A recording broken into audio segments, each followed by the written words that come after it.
I want to preface this by saying that I think that I'm only mainly looking at this because it's a dangerous precedent to set, and a little asterisk isn't going to teach the average consumer enough to know that something's wrong.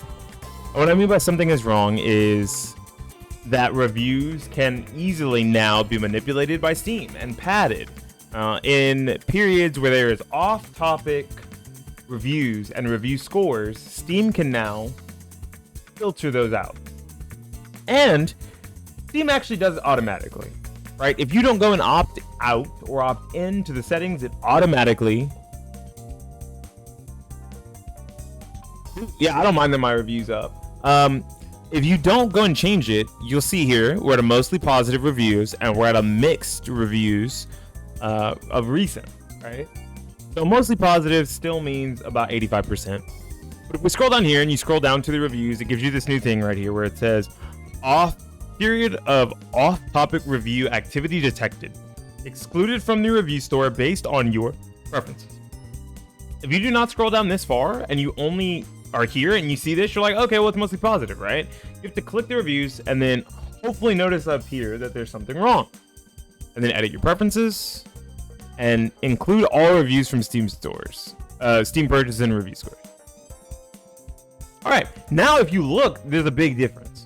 It goes from mostly positive and mixed recent to mixed all time and mostly negative, right? So that's probably not a good thing for the average consumer. It makes it very hard for you to discern if there's something wrong with the game as it works now. And I want to talk about the off-topic reviews because they said a period of off-topic review activity detected. I want to pull up the definition of off-topic. Let me go ahead and get an Oxford Dictionary definition of off-topic up. Boom, there it is. Look at that. Oxford Languages off-topic of a comment not relevant to the subject under discussion. His comment was entirely off-topic. You're drifting off-topic. The reason why I'm using Tekken as an example is because Tekken has a whole lot of reviews in the game or on the Steam store page that are not inherently off-topic that are being removed. They have reviews that are about the monetization of the game or the monetization practices of the game, right? The actual monetization in which buying stages, buying characters, or the monetization methods as in you need to buy specific Tekken coins and there's a battle pass in a full price game. Those are not inherently off topic because they are things that exist in the game. This isn't a good system when it comes to being as open and honest with your customer base or consumer base as possible.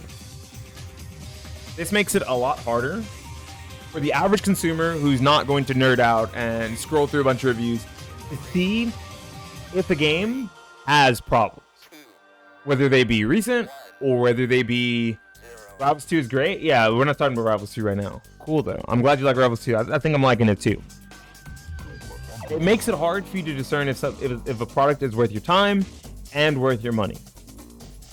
Right? Steam has a really good refund policy, so it's not the worst thing in the world, but I think shedding light on this new off-topic review system is probably the right thing to do, knowing that means it can easily be used or manipulated if handled improperly, or properly by the side of the developers and publisher or storefront. If they want you to purchase a product and hope to give it a shot and like it, they can curate what is considered off-topic, even though we have an actual definition of off-topic right here, which I already pulled up. Off-topic. Off-topic is a word, and we already have a definition for it, but if it can be determined to be off-topic by a different metric, then it's no longer as credible or trustworthy. And that's exactly what you don't need from a storefront. You don't want a storefront to feel not credible or less consumer friendly. There's a lot of reviews in here that are positive, and there's a lot of reviews in here that only really have negative things to say about the monetization. So if you don't inherently give a shit about monetization and you're just gonna buy the characters and nothing else, you're probably fine. right? So if I click like this is the most negative reviews right here. If I click this, we could probably see a lot of the negative reviews and see what's considered off topic, because a lot of these are filtered out. This business practices are anti-consumer. Okay, well, unfortunately, they didn't really, they didn't elaborate. So, you know, I could see how that one got filtered out. It's mid. Can't really. That's not a fair one to filter out. If the game is mid, the game is mid. I don't know what this is.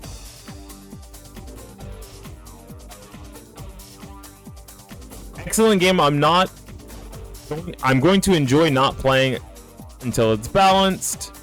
Black Myth Wukong Go Burr. Ferolo Devil Jin looks cool. I don't know what this is. Okay, yeah. Yet another great game infested with unreasonable amounts of microtransactions and overpriced DLC.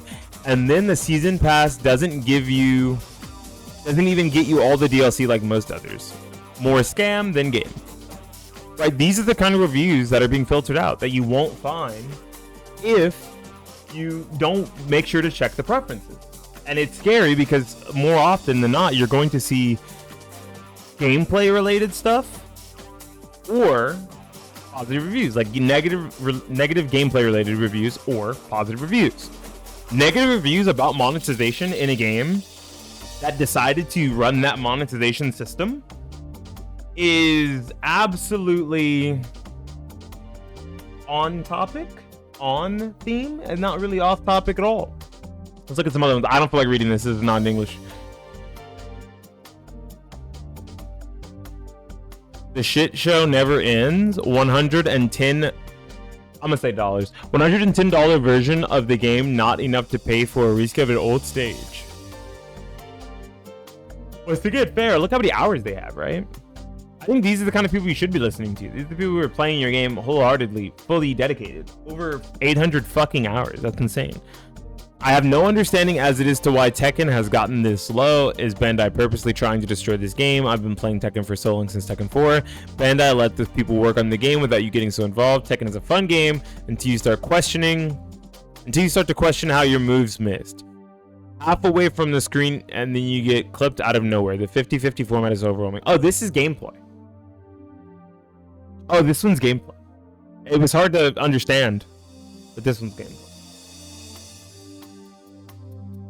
Maybe the truest heating gauge mix-up was the terrible grifter DLC practices all along. See, and this is a review that, though funny, would probably get filtered because it doesn't sound on topic, but it is. It's a meme, but it's true. Maybe that was the true heating gauge mix-up. The game coming out and being out almost 2 months before they introduced the Tekken Shop, before they introduced the Tekken Pass, the Fight Pass, whatever it's called, and the monetization systems using Tekken coins. That was the first major wave of negative reviews for Tekken 8, and I think that they were absolutely valid and fair because a lot of people don't want to support a game that has monetization methods like that, right? And to pull the rug from under people who've already purchased the game thinking there was no monetization of any sort that way, was never brought up in any prerequisite or pre-release content, and then to release the game and throw it in 2 months later after getting people $70 is really, really offensive. It's really offensive and it's super scummy because by that time, most people have already played enough that there's no way they're going to be able to refund on Steam. That's only the first time. The second time is after releasing Heihachi and Heihachi Stage, making it so that the only thing you get for free if you paid for the character pass or the deluxe edition or the ultimate edition is the character. You only get Heihachi, you do not get the stage. You have to pay $5.99 for the stage. Now, what's weirder about that is, I don't know if you guys know this, but stages are actually all legal for the Tekken World Tour, which means you need access to every stage so that you can random the stages. So if you're a TO, that is a nightmare. You have to put in the $6 even if you've already bought the ultimate edition of the game. Very scummy, right? That is the second wave of review bombing, that you would call it, of off-topic potential reviews, and those are both situations that I believe probably warrants review bombing or negative reviews, right? But if you look at this, it goes from being mostly negative, mostly mixed, and recent mostly negative, if you turn that metric off, which is the standard, which is normal, it does not show you this. If you exclude periods of off-topic review activity, which is the normal way it goes, you then end up with a mostly positive review, which is not good. That's not good at all. That's probably, I want to say that's almost just as scummy as adding in a cash shop after the fact, as adding in monetization and microtransactions after releasing the game.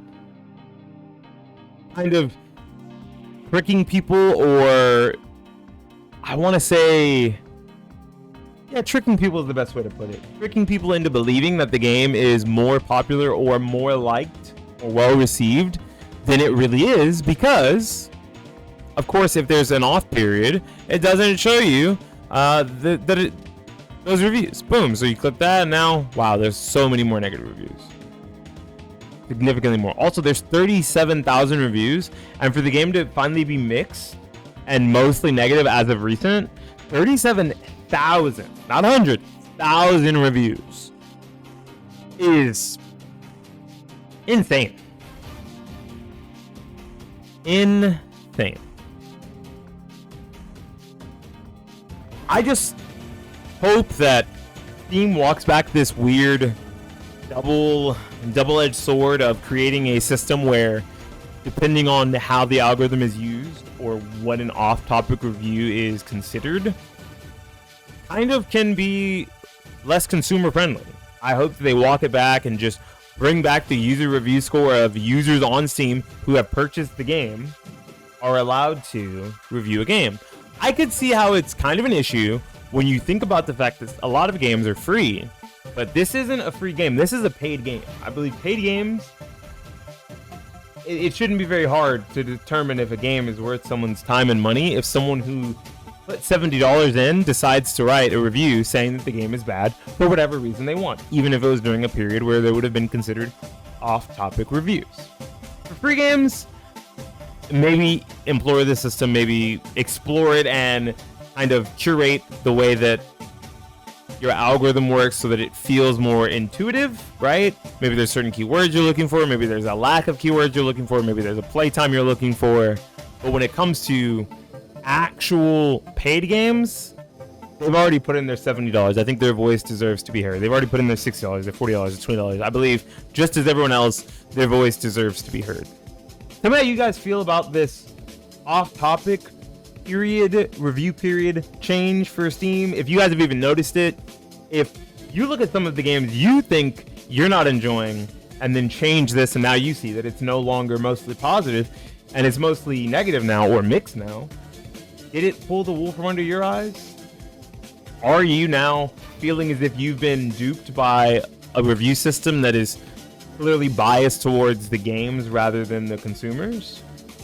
Leave it all in the comment section down below. Like the video, subscribe to the channel. If you like more, if you want to see more of these talk segments, rants, whatever you want to call them. Anyways, this has been Beanie Thuggish for the YouTubes, talking about the new Steam review process and filters, signing out and saying